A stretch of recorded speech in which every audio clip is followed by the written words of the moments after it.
Hello friends, कैसे हैं आप लोग। उम्मीद करता हूँ आप सब बढ़िया होंगे और आपकी तैयारी बढ़िया चल रही होगी।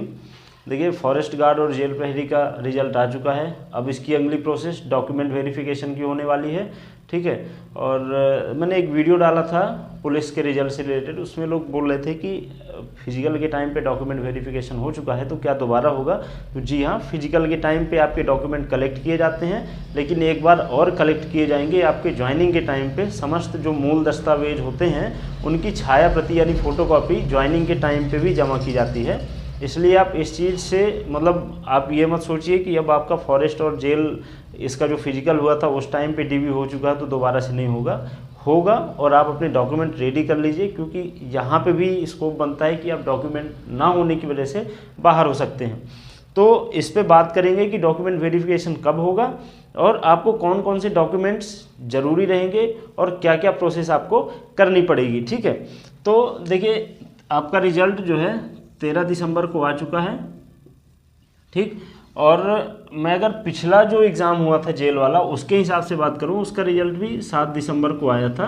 और 15 जनवरी से इसकी मतलब ज्वाइनिंग लेटर और डीवी के लिए जो कॉल लेटर आता है वो आना शुरू हो गए थे। इसमें मैंने आपको बताया हुआ था कि जो फॉरेस्ट का तो ठीक है, फॉरेस्ट का भी हालांकि जिले वाइज ही चलता है और जेल का सर्किल वाइज चलता है। जेलें मतलब सर्किल के आधार पर बटी होती हैं। तो आपकी जो ज्वाइनिंग होगी वो सेंट्रल जेल या सर्किल जेल के अंतर्गत होगी। जैसे सतना सेंट्रल जेल भी है और सर्किल जेल भी है, ऐसी जितनी लगभग सेंट्रल जेलें हैं वो सारी सर्किल जेलें हैं। कुछ जेलें ऐसी हैं जो कि सेंट्रल जेल नहीं है लेकिन फिर भी सर्किल जेलें बनाई गई हैं, जिनका एरिया बहुत बड़ा होता है, जैसे शिवपुरी वगैरह सर्किल जेलें हैं, ठीक है। तो आपका क्या होता है कि कॉल लेटर आएगा। अब मतलब आपको फ़ोन भी किया जाएगा। जैसे आपका कॉल लेटर आना है तो कौन कौन से मतलब माध्यम इस्तेमाल किए जाएंगे, तो आपको फ़ोन भी करेंगे, व्हाट्सएप भी करेंगे और बाई पोस्ट भी भेजेंगे। तीनों तरीके से आएगा। और इसके बाद हो सकता है, पिछली बार तो मेल नहीं किए थे, इस बार हो सकता है मेल भी कर दें, ठीक है। मतलब आपको जिस भी तरीके से वो संपर्क करना चाहें कर सकते हैं। ऑथेंटिक बाई पोस्ट होता है, लेकिन अब चूंकि टेक्नोलॉजी का ज़माना है, ये थोड़ी आउटडेटेड चीज़ हो गई, इसलिए फ़ोन कर देते हैं, मेल करके बुला लेते हैं, है ना। तो जिस भी तरीके से आपसे कांटेक्ट हो पाएगा वो कांटेक्ट करेंगे, आप बिल्कुल बेफिक्र रहिए, ठीक है। तो मैं ये बता रहा था कि पिछले बार 7 दिसंबर को रिजल्ट आया था और 15 जनवरी को शायद सागर सेंट्रल जेल में सबसे पहली ज्वाइनिंग हुई थी, ठीक है। और ये 15 जनवरी से लेके और लगभग पूरा फरवरी का महीना चला था। मतलब किसी जेल में पहले ज्वाइनिंग हो जाएगी, किसी में बाद में होगी, ऐसे करके 1-1.5 महीने तक मामला खींचते हैं। 15 जनवरी को आया था और इन्होंने इसके बाद जो है तो 22 या शायद 23 जनवरी, जितना मुझे याद आ रहा है, डेट रखी थी कि आप इस डेट को अपने सारे डॉक्यूमेंट लेके जेल में मतलब सेंट्रल जेल सागर में उपस्थित होइए। और इसके साथ साथ मेडिकल का सर्टिफिकेट भी ज़रूरी था, जो कि आपको खुद से बनवाना पड़ेगा। अपने ज़िले का जो गवर्नमेंट हॉस्पिटल होगा, डिस्ट्रिक्ट हॉस्पिटल होगा, वहाँ से बनवाना पड़ेगा। इन सारे डॉक्यूमेंट के साथ आपको उपस्थित होना था। इसके बाद ये जो आया था ये ज्वाइनिंग लेटर नहीं था, जो मैंने बताया ना, ये कॉल लेटर था, ये आपको बुलाया गया है। फिर वहाँ पे आपके डीवी वगैरह कराएंगे और वहीं के वहीं ज्वाइनिंग लेटर टाइप करके आपको दे देंगे कि आप सागर में ज्वाइन करेंगे, या सागर के अंतर्गत जितनी जेलें आएंगी उनमें से आप कौन कहाँ पे जाएगा, कौन दमोह में जाएगा, कौन हटा में जाएगा, जो भी है वो वहाँ पे भेजेंगे। फिर 1-2 दिन का समय देंगे। यानी अगर 15 जनवरी को आपका लेटर आया है तो आप समझ लो कि 25 जनवरी तक आपको ज्वाइन करना पड़ेगा, ठीक है।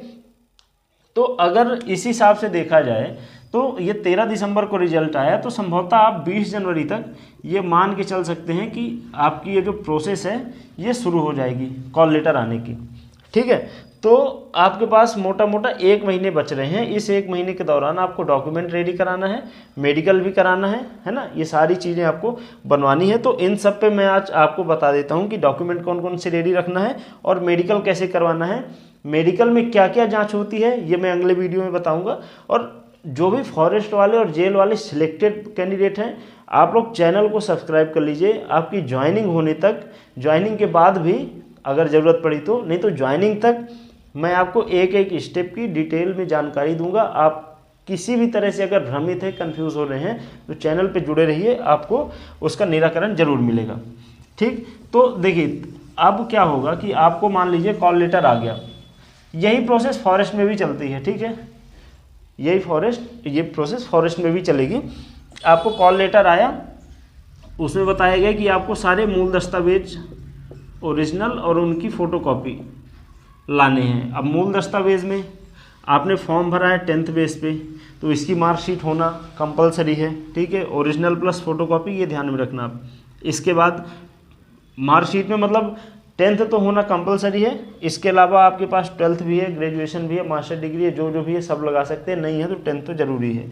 इसके अलावा आपका जो निवास प्रमाण पत्र है, ठीक, डोमिसाइल, इसका एक चीज़ ध्यान रखना, ये ऑनलाइन होना चाहिए, यानी ये जो डिजिटल वाला बनने लगा है ये होना चाहिए। मेरा पिछले साल मई में एक जगह डीवी था, मैं वहाँ पे गया था, तो मुझे वहाँ से रिटर्न कर दिया गया था, केवल इस वजह से कि आपका जो निवास है वो डिजिटल नहीं था।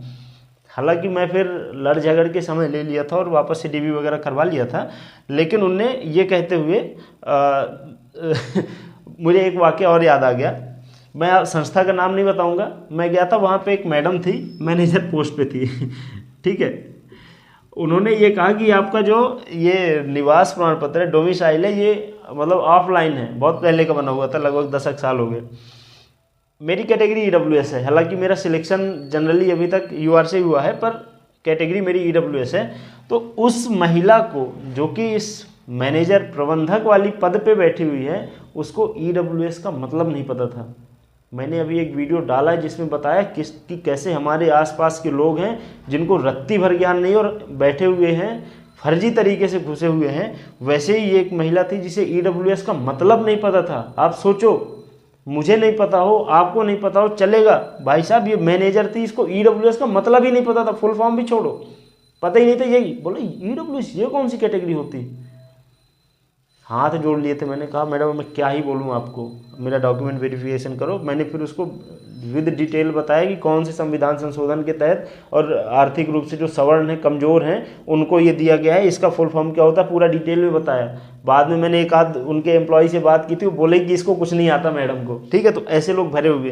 तो आपको जो निवास प्रमाण पत्र है वो डिजिटल वाला चाहिए, ओरिजिनल और फोटोकॉपी दोनों। आपकी आइडेंटिटी में आधार कार्ड या कि कोई भी हो, ये भी ओरिजिनल फोटोकॉपी, ठीक है, दोनों चाहिए रहेगा। इसके अलावा डीवी के टाइम पे हालांकि आपके जो एग्ज़ाम का रिजल्ट था, एडमिट कार्ड था, ये सारी चीज़ें देख लिए थे, अब यहाँ पे ज़रूरत नहीं पड़ेगी। मार्कशीट में 10th हो गया, निवास हो गया, आधार हो गया, फ़ोटो आपको चाहिए रहेगी, ठीक है। ये मेन चीज़ है जो कि ये डॉक्यूमेंट लेके जाना है। इनमें से आपके पास, आप तो एक काम करना, जितने डॉक्यूमेंट है, क्योंकि हो सकता है मेरे दिमाग से कोई चीज़ मिस हो जाए, है ना, जितने डॉक्यूमेंट है सबकी 2-2 सेट फोटोकॉपी कराना और बढ़िया एक फाइल तैयार करके लेके जाना। ये वो थे डॉक्यूमेंट जो कि आपको मूल डॉक्यूमेंट है लेके जाना है। फ़ोटो आपकी संभवतः 4 या 5 लग जाएंगी, ठीक है, तो ये लेके जाना है। इसके अलावा तो मुझे अभी तो फ़िलहाल याद नहीं आ रहा कि कौन सा आपको डॉक्यूमेंट चाहिए रहेगा। हाँ, इतने में काम चल जाएगा आपका, ठीक है। अगर आप किसी कैटेगरी से हैं, हाँ ये देखिए मेरे दिमाग से निकल ही रहा था, अगर आप EWS से हैं तो EWS वाला सर्टिफिकेट लेके जाना पड़ेगा। OBC से हैं तो फिर आपका जो कास्ट सर्टिफिकेट और SC ST के लिए वो सारी चीज़ें, वो मूल दस्तावेज हैं, ये आपको लेके जाना पड़ेगा। इसके अलावा आपका जैसे जेल प्रहरी का जो कॉल लेटर आएगा उसमें अनुप्रमाणन फॉर्म रहता है,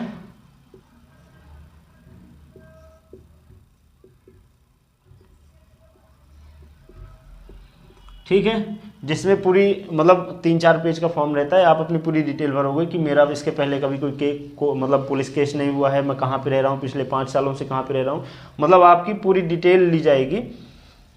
4-5 पेज का रहता है। और एक रहता है आपका पहचान प्रमाण पत्र। माफ़ कीजिएगा मेरी राइटिंग थोड़ी सी गंदी है, थोड़ी ज़्यादा गंदी है। पहचान प्रमाण पत्र आपको लेके जाना पड़ेगा। ये ऐसा रहेगा, ये फॉर्म रहेगा, इसको किसी गजेटेड ऑफिसर से या कि स्कूल के हेडमास्टर से साइन कराना पड़ेगा। तो आप अपने गांव की स्कूल या कि जिस स्कूल में आपने सरकारी स्कूल में पढ़ा है वहाँ के हेडमास्टर से ये पूरा फॉर्म आप खुद भरना, उसे साइन करवा लेना, क्योंकि वो तो आपको पहचानते ही है। अनुप्रमाणन फॉर्म आपको खुद भरना है। मैं अगर आपको लगे डाउट तो मैं एक वीडियो मेरे पास, चूँकि वो रखा हुआ है अभी भी, मैं फ़ोटोकॉपी करा लिया था, मैं आपको बताऊंगा कि किस में क्या कैसे भरना है, इसका मैं अलग से वीडियो बना दूंगा। और ये तो रहेगी, एक रहेगा आपको बॉन्ड, ठीक है। बॉन्ड आपको टाइप कराना पड़ेगा 1000 रुपये के स्टाम्प पे, ठीक है। बॉन्ड की जो शर्तें हैं वो सबसे पहली शर्त ये है कि आप ट्रेनिंग करने के पश्चात 2 साल तक आप जेल विभाग में सर्विस करोगे, ठीक है, पहली शर्त। दूसरी, यदि आप पहली शर्त पूरी नहीं करते हैं, मतलब आप 2 साल के पहले आप जो विभाग छोड़ के जाना चाहते हैं, तो आपकी जो ट्रेनिंग हुई है, प्रशिक्षण हुआ है, उसमें जो आए खर्च के एवज में आपको जेल विभाग को 1 लाख रुपए की राशि जमा करके और विभाग छोड़ सकते हैं। मतलब 2 शर्तें, या तो आप 2 साल तक रुको या तो 1 लाख रुपए भर के जाओ। ये है जेल विभाग का, ठीक है। फॉरेस्ट में चूंकि बॉन्ड नहीं होता इसलिए फॉरेस्ट में ये चीज़ें नहीं होगी। बाकी अनुप्रमाणन और पहचान प्रमाण पत्र वहाँ भी रहेगा। चूंकि फॉरेस्ट विभाग, फॉरेस्ट से मेरा मतलब है ना, बहुत ज़्यादा मुझे जानकारी नहीं है, पर मेरे हिसाब से, क्योंकि मैंने अभी तक में लगभग 6 डॉक्यूमेंट वेरिफिकेशन कराए हैं, वो सब में अनुप्रमाणन फॉर्म भेजते हैं। आपको खुद भरना पड़ेगा कि आपकी क्वालिफिकेशन क्या है, कहाँ के हो, पापा का नाम क्या है, मम्मी का नाम क्या है, फ़ोटो क्या है, साइन ये वो, और एक पहचान प्रमाण पत्र भेजते हैं जिसमें कि आपको किसी गजटेड ऑफिसर से साइन कराना पड़ता है। डॉक्यूमेंट यही लगते हैं। इसके अलावा मैंने मेडिकल का बताया आपको, जिला चिकित्सालय से आपको मेडिकल बनवाना पड़ेगा। इस पे मैं अलग वीडियो बनाऊंगा कि मेडिकल में क्या क्या होता है, किसी को कोई समस्या है तो मेडिकल में क्या मतलब तरीके हैं कि आप पास हो सको। जिला चिकित्सालय से आपको मेडिकल बनाना है।